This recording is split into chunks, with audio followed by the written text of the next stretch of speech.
So news has broken in the past few days that Tungsten will be acquiring e-invoicing network OB10. Today I'm interviewing Luke McKeever, CEO of OB10, on this development. So Luke, perhaps you can just start off by telling us exactly what is the deal. Well, the deal's fairly straightforward, but I think if you read it cold, because it's a legal document, something called an intention to float, it's quite verbose. But in simple terms, the Tungsten Corporation is a holding company set up to acquire a company like OB10 that also has the opportunity to acquire a bank subject to the Prudential Regulation Authority's permission. And it has also acquired the opportunity to use some spend analytics intellectual property to pull together a larger, stronger, more financially stable network. And the intention obviously is to put those combined assets and capabilities under the alternative investment market banner on the London Stock Exchange. So it would be a listing that will complete subject to final fundraising and completion requirements at the end of or middle end of October. Mm-hmm. So there is a condition in there, which I understand is tied to the figure of raising 160 million on AIM. So what would happen if that figure was not actually met?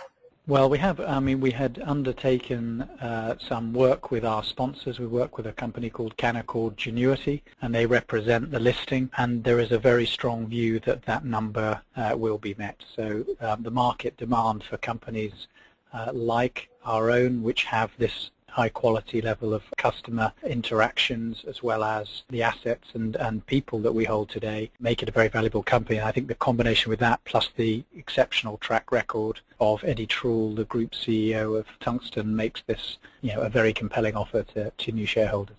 Luke, in your opinion, if you were to boil it down to 2 or 3 reasons, what is the strategic aim aims that Tungsten actually has with regards to this purchase? So they shared the same view from the beginning that they want to be the #1 global trading network. We've always felt and had it stated that we wanted to be the most recommended global trading network. The merger of those two ambitions is pretty straightforward. Eddie is the group CEO, as I mentioned. Eddie and I have been speaking for over 2 years about the concept of putting a bank, if you like, in the middle of the transaction flow to help make the payment cycle much more efficient for both ends of the chain. So that conversation had gone on for 2 years and was very appealing. As you know, we launched Express Payments. We've been transacting on that platform. We know there's a market demand there, and we're excited about taking that forward. But actually the trump card that Eddie, if you like, played a few months ago to ourselves and to our sort of close groups of shareholders was the identification of an analytics platform that would really change and transform the story effectively to our buyer universe today. So I think from us the compelling thing was to bring together a real incentive for the buyers to want to do even more with us. And we have some outstanding customers, as you know, that do lots of transactions with us around the world, but a real reason to have them do every transaction, not just some transaction, because they'll learn more and be able to allocate their spend more efficiently. And a real reason for suppliers to find, other than obviously the guarantee of delivering an invoice, the guarantee of being paid promptly, to now add that extension and say, as well as knowing your invoices arrive, knowing when it's going to be paid, but actually taking control and saying when you'd like to be paid, is an incentive for suppliers to join. So we've created this wonderful dynamism between self-propelling, if you like, mechanism to help grow the network and build on more than $100 billion worth of spend through the last 12 months and build it up to $500 billion and beyond over the next few years. So the ambition and the vision is really the same as we've always had, but we will now have the firepower, the partnership, the balance sheet to really capitalize on the vision we've always had. Mm-hmm. So that begs a few questions. So you talked about there being this strength now to potentially win the market. What do you think that is now available for you in this joined up corporation to be winning the market? And I suppose underneath that is a kind of a thought around, obviously there are other big players out there in the e-invoicing market. Why do you think this gives you an extra edge that actually allows you to really own the market? And also, what does owning the market mean to you? Nobody has spend analytics like this.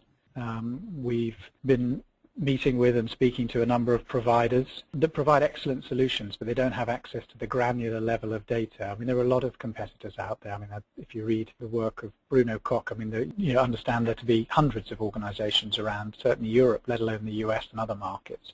There's clearly lots of people with a piece of the pie. But the reality is, in terms of pure play transactions from large corporations from their suppliers in a closed network environment, there are very few, if any, that can compete with us today. And that doesn't mean that we're dismissive of that position or complacent in any way. You know, we're not. We're absolutely obsessed with improving service on every level. But I think the quality of those algorithms and how they'll apply to the data will surprise our buyers and give them an opportunity to capitalize further on the spend they've already made on really good technology, really good solutions, and we'll realize some savings that will be material. I think on the supplier side, everybody's talked about making finance easier for suppliers, but no one's ever been able to really complete and offer a closed-loop solution. There have been banks, as you know, that have tried to do this, but have not got the customer relationships or the focus on customer relationships necessary to do the hard work to get the invoices flowing before they offer the finance. They try and offer the finance without, if you like, the territory, the environment to do that. And I think for us, we will keep the bank completely at arm's length to our main business. So there'll be a Tungsten corporation, there'll be the OB10 business as we understand it today that will benefit from analytics, and there'll be a bank sitting alongside it. So there'll be a lot of relationships where the bank isn't part of our journey, but there'll be others where it's an integral part of the relationship. And that flexibility of having our own funding line, if you like, in between the transactions and giving everybody an opportunity to benefit from eliminating supplier risk, from negotiating best terms, from getting best terms effectively for both sides of the chain, is going to be a real differentiator. Mm-hmm. So unless you're a company that's already spent 12, 13 years building a network, you know, having a better widget or a better portal or a better whatever is not going to get you the scale necessary to take a number one position and become the number one global trading platform, and this gives us that flexibility to do that. So as far as the OB10 offering is concerned, do you think that means that deals will be either they'll come to you quicker, there'll be more deals, there'll be larger deals? Just kind of trying to gauge an idea as to what winning the market looks like from OB10. Well, winning the market is about two things. It's about making sure that we have as many invoices working. We've always wanted to help our buyers enable 100% electronic invoicing. So it's about making as many of the invoices today that run manually or paper or in other methods electronic in a pure form, in a compliant and checked form, the OB10 style, for our existing accounts. And if we process 100 billion today, maybe there's 500 billion that they're spending today that we could work with around the world as we roll out a larger compliant footprint. And obviously the deeper our pockets, the stronger the organization, the more quickly we can address new markets and build infrastructure to take our clients into new territories. So we're bringing Brazil online in the next few weeks, as you know. We brought Mexico online last year. We're looking at other markets across the East to do in the coming years. And actually that gives us the opportunity to really tackle those. So we'll win the market. I think, you know, our focus in winning the market will be around ensuring our existing clients are as successful as they possibly can be, and that they do as much of their buying through our system as possible and save the maximum amount of money as a result of doing that. That's our primary focus. We're already seeing an increase in the number of buyers joining the OB10 network year on year. We're already seeing the amount of money that they spend through our network increasing rapidly year on year. So we've started to, and I think that was presented in the intention to float document, so it's there for all to see just the way the network's being used. So yes, taking the market, if you like, is about making our existing clients supremely successful, best in class, and helping others to become just like them. Mm-hmm. What is the impact on your existing partners? You obviously have a partnership arrangement with a dynamic discounting organisation, also with a financial institution for your express payments. What's the impact of the recent developments on those arrangements? They should be entirely complementary, no change. Mm-hmm. Also, because of this kind of greater suite of offering that you're going to be taking to the market, in what way will that have an impact on your commercial model, the actual commercial model that you offer out to or request back from the market, back from your customers? Well, it's like, I mean, all the large organizations that operate today, the Oracles, the SAPs and others, have a kit bag of solutions that they take to market, and the broader the offering makes the importance of a client relationship even more critical. So the stronger our relationships, the more likely someone is to say, actually, I really enjoy that service. I'd like to buy more from, in this case, Tungsten Corporation, because they're doing the right things for us. So I think from a sales perspective, we'll align ourselves around centres of excellence. But in terms of the way we price our solutions, I don't see a dramatic change in the way that we price our e-invoicing service today, because it's a very balanced and fair price model as it stands today. I think there'll be an opportunity for people to pay more, but it'll be different, potentially even different divisions on our existing buyers and different people in our supplier network that might make decisions to use these new services. So it'll just be about ensuring we keep good relationships and work with the various people we need to work with to secure more business from them. So you don't think you'll be moving to more of a taking a slice of the value of the transaction model? Well, indirectly one does do that through introducing an invoice discounting service. So there is an element of that inevitably, and there's an inevitable element, or I should say a logical element, that if you're saving companies, tens of millions of pounds, that you would share in the benefit there. So I think there's a correlation between spend and the return to OB10 under a new model, but in terms of the pure service, and I see that staying very much the same. Mm-hmm. As far as the consequence on the day-to-day operations of the OB10 team, given that Tungsten it's a financial vehicle, doesn't really have a team in place for you to be adding to as such to get this thing going, what is the consequence on the day-to-day operations and the day-to-day senior management team, for example?